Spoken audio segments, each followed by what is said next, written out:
This term to graph equations with technology, we're going to be using a program called Desmos. Desmos can be gotten to by going on the internet to Desmos, desmos.com. You'll end up here on the internet where you can have a big button that says Start Graphing. You can click on that. You could also, if you have a tablet or a smartphone, download the app. Notice down at the bottom you can download, there are links to downloading an app for a phone or a tablet. I'm just going to use it on the internet. I'm going to start graphing with this button. This brings us to a graphing screen. You enter the equation on the left side and it will show up in the 2D graph on the right. So our first equation, y equals 2x minus 4. As I type, the graph automatically comes up on the screen. I can enter in the next equation by clicking below that first equation and typing in my second equation. Y equals x squared. To do a square, you can use a caret symbol, which is an up arrow. It's basically shift 6. To put me in the exponent, put a square in, then minus 4x plus 1.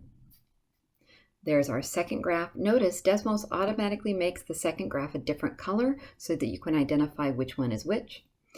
As we work with these, you can come over here to the left side of the screen, right side, I'm not very good with my left and rights, and you can zoom in using the plus symbol, zoom out using the minus symbol. When you zoom in or out, you will automatically get a little home symbol underneath. This is a default zoom. If we want to go back to where we had opened up the program with, I can click that and notice it goes back to kind of a standard window of -10 to 10 on the x-axis, -8 to 8 on the y-axis. You can also choose to the wrench symbol up here and go to graph settings and enter in whatever you want the x-axis and the y-axis to go from and to. So for instance, maybe I want the x-axis to simply start at -5 and go maybe to 20. So I can change that and put those values in. I could do the same thing with my y-axis, -5. Maybe I'll go to 50 this time. So notice you can change and look at the graph in whatever window you want by using that graph settings. If I click away, it'll take that screen away. I can still zoom in or zoom out as appropriate. If you have a tablet, you can also just move this graph around by using your fingers. We have a third equation I can graph. I'm going to go ahead and do that by clicking again under the last equation where I was at. I've been using a keyboard. You can also, if you're on a tablet, go down to the very bottom where it has a little keyboard, click on that, and it'll bring up a keyboard for you to enter in things as well. So I could actually use the keyboard and go x and then a squared for the square plus y squared equals, so I could use these buttons on the keyboard that comes out, 13, and there I get a graph.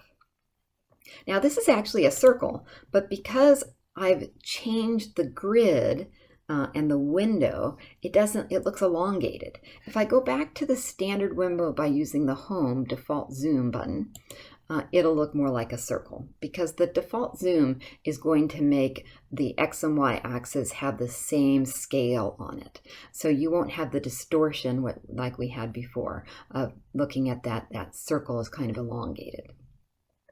Other things you can do with Desmos, if we go over here to the right side of the equation, you'll see that there's a circle with a color in them. If we click on that circle and hold, you'll bring up a menu where you can change the color. So I can make the circle purple or orange or black, whatever I want. I can go back to the original color, which was green. I could even make it a dash circle.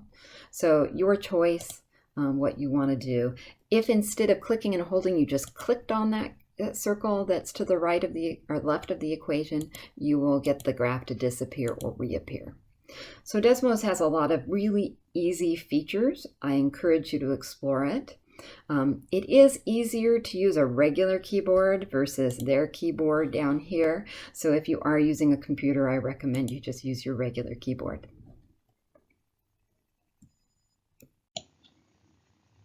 All right, so try using Desmos on your own with the following 6 equations. What I'd like you to do is graph each equation in Desmos and then determine based on the graph whether the function or the graph is a function or not. So some will be functions, some won't.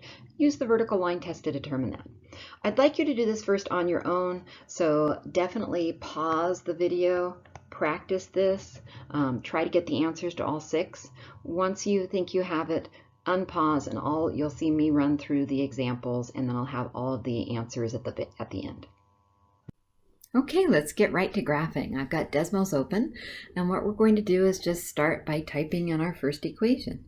3x plus 2y equals 12. I'm just typing that in, and we get this diagonal, in this case purple graph. It's a line. If you imagine a vertical line running anywhere through this, it would only touch the graph in one spot. You can imagine it, or you can actually use Desmos to type it in. Remember, a vertical line is x equal to a number, say 2. So there we have a vertical line touching that original graph in a single point. Because it's only touching in a single point, it is a function. And we can zoom in or out and see that this is going to be the case all over. So our first equation is a function. I can close those out by hitting the X on the equation window and type in the next equation. X equals y squared minus 4y plus 3. Here we have, I'll go back to a standard window here for viewing, something that looks like a parabola, but it's sideways. In fact, this would be called a sideways parabola. This, if we look closely, would not pass the vertical line test, because if you were to imagine a vertical line passing through it, say x equals 2, it would touch the graph in more than one spot, in this case 2 places. All it takes is touching in more than one spot, and that makes it not a function. So this second equation does not represent a function. All right, let's move on to our third example. I'll close those out again. Our third example is y equals x squared plus 4y squared minus, for some reason it wasn't typing. Let's try that again. Y equals x squared plus 4y squared minus 16. What we get here is an ellipse, actually. An ellipse is an elongated circle.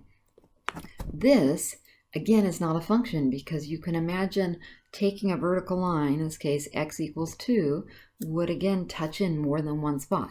Now I'm using x equals 2 just because it's convenient, but we could use x equals 4, and that may not look like it touches in more than one spot, but if we zoom in, it does touch in more than one spot. Now, it is possible for something that's not a function to actually have a vertical line only touch in one spot. You can imagine if we shifted that red vertical line over just a bit, there might be one single spot where it would touch in just a single spot instead of 2 spots. It doesn't matter if it's okay in one area. What matters is the entire graph. And if the entire graph has any spot in it where a vertical line would touch in more than one spot, then the entire relationship is not a function. All we need is kind of one thing that disobeys the function rule, and the whole thing is not a function. So this ellipse is not a function. We'll look at the next example. For x plus y equals x squared plus 1. Here we have a nice parabola, and it is a function. You can imagine taking like x equals 1. There's a vertical line. It's only going to cross the graph in one single spot. You can imagine shifting that vertical line left or right. It's only going to touch in one spot. So that fourth equation is a function. Let's graph the absolute value equation next. Y equals, and to graph those absolute value bars, what we do in Desmos is we say ABS for absolute value. Then we use parentheses to surround what's inside the absolute value. So x minus 3 parentheses.